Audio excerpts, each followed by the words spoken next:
اعوذ باللہ من الشیطان الرجیم بسم اللہ الرحمن الرحیم 24واں سپارہ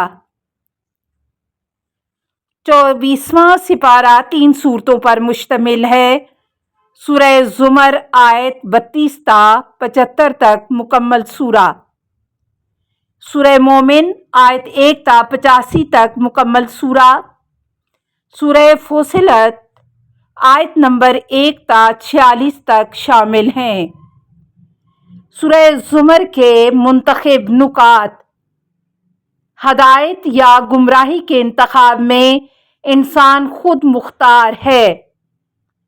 ہم نے آپ پر یہ کتاب انسانوں کے لیے برحق نازل کی ہے، لہذا جو ہدایت حاصل کرتا ہے وہ اپنے لیے حاصل کرتا ہے، اور جو گمراہ ہوتا ہے وہ اپنا ہی نقصان کرتا ہے، اور آپ ان کے ذمہ دار نہیں ہیں۔ آیت نمبر 41: اِنَّا أَنزَلْنَا عَلَيْكَ الْكِتَابَ لِلنَّاسِ بِالْحَقِّ، ہم نے لوگوں کی ہدایت اور سعادت کے لیے ایک دستور حیات، وسیلہ نجات نازل کیا ہے۔ فَمَنِ اهْتَدَىٰ فَلِنَفْسِهِ،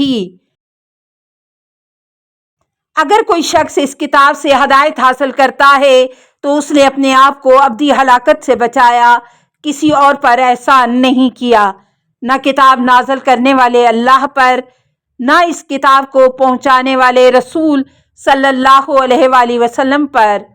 وَمَنْ ضَلَّ فَإِنَّمَا يَضِلُّ عَلَيْهَا، اگر وہ اس کتاب کی ہدایت کو مسترد کر دیتا ہے اور گمراہ ہو جاتا ہے تو اس نے خود اپنے آپ کو ابدی ہلاکت میں ڈال دیا، اس سے کسی اور کا کوئی نقصان نہیں ہوا۔ وَمَا أَنْتَ عَلَيْهِمْ بِوَكِيلٍ، اے رسول، آپ کے ذمے پیغام حق ان لوگوں تک پہنچانا ہے، انہیں ایمان تک پہنچانا آپ کی ذمہ داری نہیں ہے۔ پیغام حق ملنے کے بعد ایمان تک پہنچنا خود لوگوں کی ذمہ داری ہے۔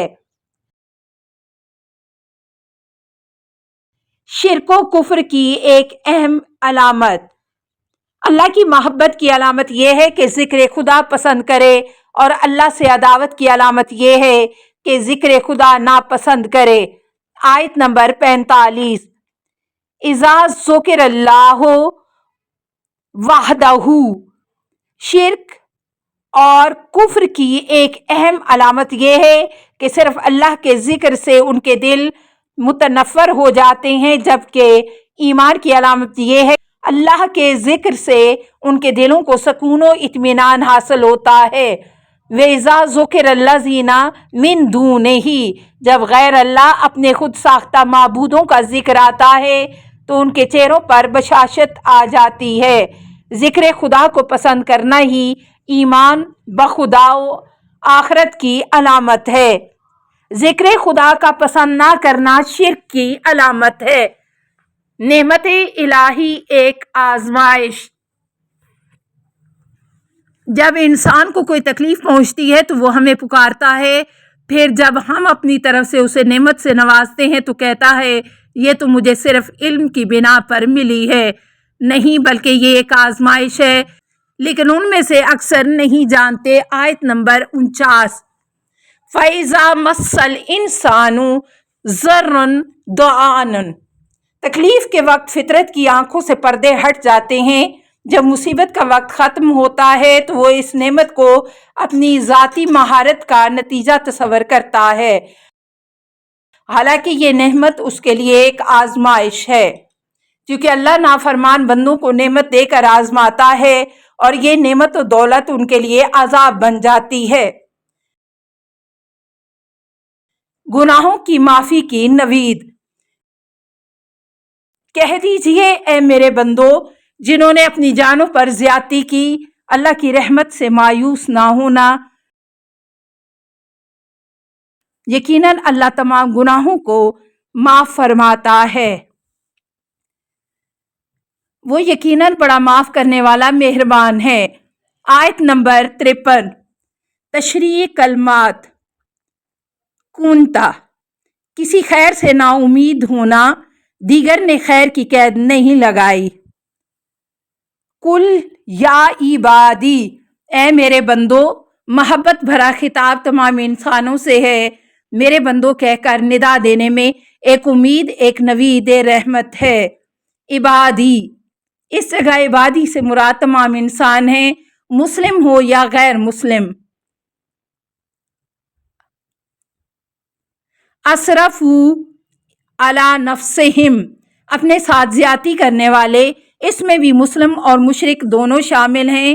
لا تقنطوا من رحمت اللہ، اللہ کی رحمت سے مایوس نہ ہونا۔ مایوس نہ ہونے کا حکم عام ہے سب گناہگاروں کے لیے، لیکن یہ عام ہے ان لوگوں کے لیے جو رحمت الہی کے طالب ہوں،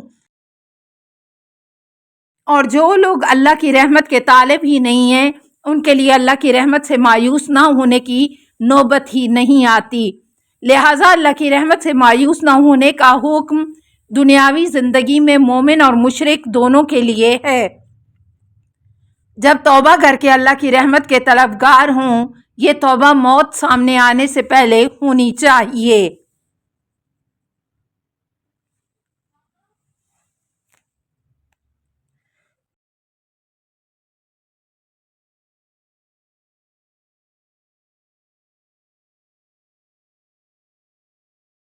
سورہ غافر،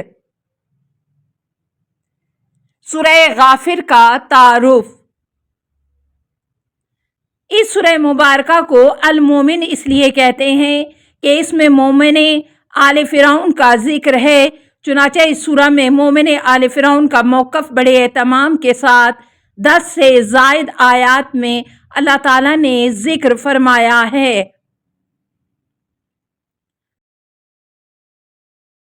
فضیلت سورتہائے حامیم۔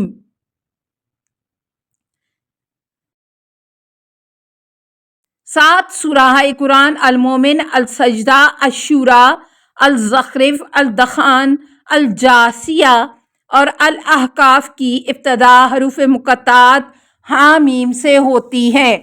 ان سورہ قرآن کو حوامیم کے نام سے یاد کیا جاتا ہے جن کی چند ایک خصوصی فضیلت اور اہمیت ہے۔ سورہ غافر کے منتخب نکات: اللہ کی بیزاری کافروں سے، جنہوں نے کفر اختیار کیا بلا شبہ انہیں پکار کر کہا جائے گا آج جتنا تم اپنے آپ سے بیزار ہو رہے ہو، اللہ اس سے زیادہ تم سے اس وقت بیزار تھا جب تمہیں ایمان کی طرف دعوت دی جاتی تھی اور تم کفر کرتے تھے۔ آیت نمبر 10۔ قیامت کے دن کافروں کو اپنے کفر کا نتیجہ نظر آئے گا تو بڑی ندامت کے ساتھ اپنے جرائم پر اپنے آپ کو کوستے ہوں گے۔ اس وقت ندا آئے گی، آج اپنے جرائم دیکھ کر جتنا تم اپنے آپ سے بیزار ہو رہے ہو اس سے زیادہ اللہ تم سے بیزار ہو رہا تھا جب اللہ تمہیں اپنی طرف بلا رہا تھا اور تم کفر اختیار کر کے اللہ سے منہ موڑتے تھے۔ اللہ ہادیان برحق کے ذریعے اپنی رحمتوں کا دروازہ کھول رہا تھا، تم ان کا مذاق اڑا رہے تھے۔ قیامت کی ہولناکی: انہیں قریب الوقوع دن کے بارے میں متنبع کیجیے جب دل حلق تک آ رہے ہوں گے، غم سے گھٹ گھٹ جائیں گے، ظالموں کے لیے نہ کوئی دوست ہوگا اور نہ ہی کوئی ایسا سفارشی جس کی بات سنی جائے۔ آیت نمبر 18۔ تشریح کلمات: الآزفات وقت کے نزدیک اور قریب آنے کے معنوں میں ہے۔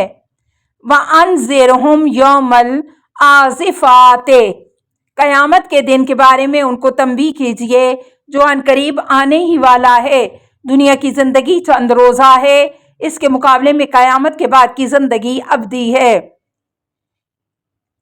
اِذِ الْقُلُوبُ لَدَى الْحَنَاجِرِ اس دن کی ہولناکی کی یہ حالت ہوگی کہ کلیجے منہ کو آ رہے ہوں گے۔ محشر میں ہر شخص اپنے مستقبل کا فیصلے سننے کے لیے بے تاب ہوگا۔ ابدی زندگی کا فیصلہ کس قدر کربناک لمحات ہوں گے۔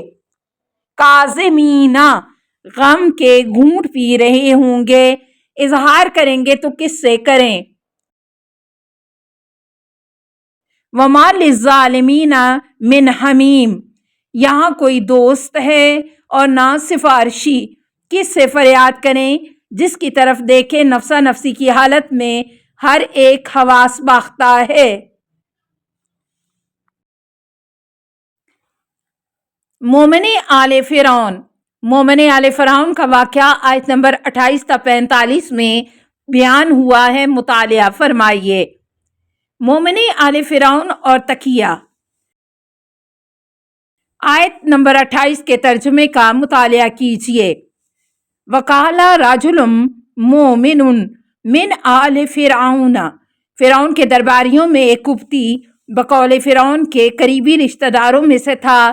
یہ وہی ہرکیل علیہ السلام ہیں جنہوں نے حضرت موسیٰ علیہ السلام کو فرعون کے ارادہ قتل سے آگاہ کیا تھا۔ انہی کے مشورے پر حضرت موسیٰ علیہ السلام نے ہجرت فرمائی۔ یکتم ایمانہ، یہ مومن اپنا ایمان چھپاتا تھا، ایمان چھپا کر اپنے آپ کو تحفظ بھی دیتا اور اس تقیہ کی وجہ سے اولو العزم رسول کو بچانے کا موقع بھی میسر آتا تھا۔ چنانچہ دو اہم اور خطرناک مقامات پر اس مومن نے حضرت موسیٰ علیہ السلام کو بچایا۔ حضرت امام جعفر صادق علیہ السلام سے روایت ہے، تقیہ میرے اور میرے آبا کے دین میں سے ہے، جو تقیہ نہیں کرتا اس کا دین نہیں ہے۔ تقیہ روئے زمین پر اللہ کی سپر ہے۔ اگر مومن آل فرعون اسلام ظاہر کرتا تو قتل ہو جاتا، اللہ کی سنت۔ لیکن ہمارا عذاب دیکھ لینے کے بعد ان کا ایمان ان کے لیے فائدہ مند نہیں رہے گا۔ یہ اللہ کی سنت ہے جو اس کے بندوں میں چلی آ رہی ہے، اور اس وقت کفار خسارے میں پڑ گئے۔ آیت 85، سنت اللہ التی، تمام بندوں کے لیے بلا استثناء اللہ کا یہ دستور رہا ہے، موت سامنے آنے اور عذاب کا مشاہدہ کرنے کے بعد نہ توبہ قبول ہوگی نہ ایمان کا کوئی فائدہ ہوگا۔ حضرت امام رضا علیہ السلام سے پوچھا گیا کہ اللہ تعالیٰ نے فرعون کا ایمان کیوں قبول نہیں کیا، حالانکہ وہ اللہ پر ایمان لے آیا اور توحید کا اقرار کیا تھا۔ فرمایا چونکہ وہ عذاب کا مشاہدہ کرنے کے بعد ایمان لایا تھا۔ تفسیر البرہان 4/772۔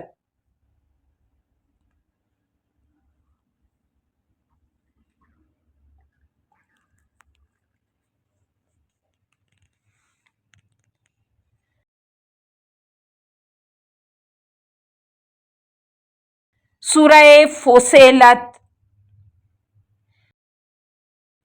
سورہ فصلت کا تعارف۔ اس سورہ مبارکہ کا نام حامیم سجدہ ہے، چونکہ شروع میں حامیم ہے اور اس میں ایک آیت سجدہ ہے جس پر سجدہ واجب ہے، اس لیے اس سورہ کو حامیم سجدہ کہا گیا۔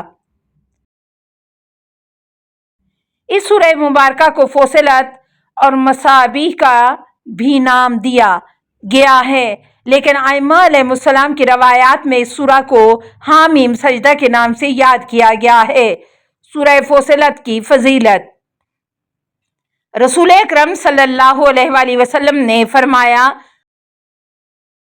حامیم سجدہ کی تلاوت کرتا ہے اس کو ہر حرف کا 10 نیکیوں کا ثواب دیا جائے گا۔ سورہ فصلت کے منتخب نکات۔ تقوی یعنی عذاب الہی سے بچاؤ، اور ہم نے انہیں بچا لیا جو ایمان لے آتے تھے اور تقوی اختیار کرتے تھے۔ آیت نمبر 18۔ اس آیت سے اشارہ ملتا ہے کہ قوم سمود میں سے چند لوگ حضرت صالح علیہ السلام پر ایمان لے آئے تھے۔ وَقَانُوا يَتَّقُونَ، ایمان والوں کو ان کے تقوی کی وجہ سے نجات مل گئی اور ایمان لانے کے بعد عمل کے ذریعے اپنا بچاؤ کرتے تھے۔ تقوی یعنی بچاؤ، اس وجہ سے وہ عذاب سے بچ گئے۔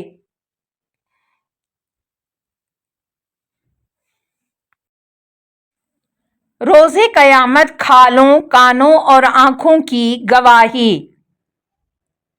آیت نمبر 20 تا 22 کا مطالعہ کیجیے۔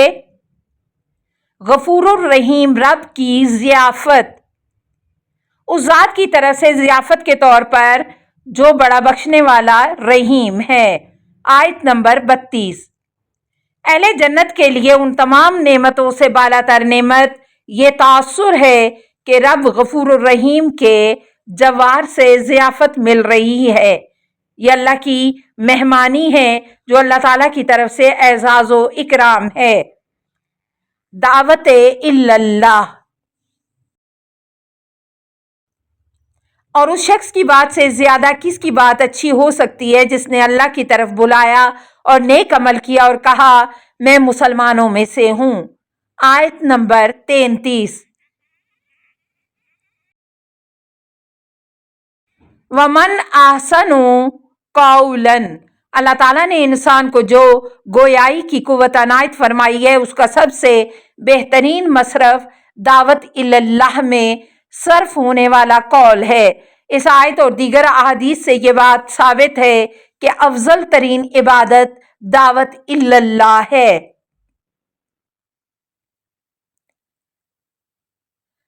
رسول اکرم صلی اللہ علیہ وآلہ وسلم جب حضرت علی علیہ السلام کو یمن کی طرف تبلیغ کے لیے روانہ کر رہے تھے، اس موقع پر فرمایا قسم بخدا یہ بات کہ اللہ تیرے ہاتھ ایک آدمی کو بھی ہدایت دے دے ہر اس چیز سے بہتر ہے جس پر سورج طلوع کرتا ہے۔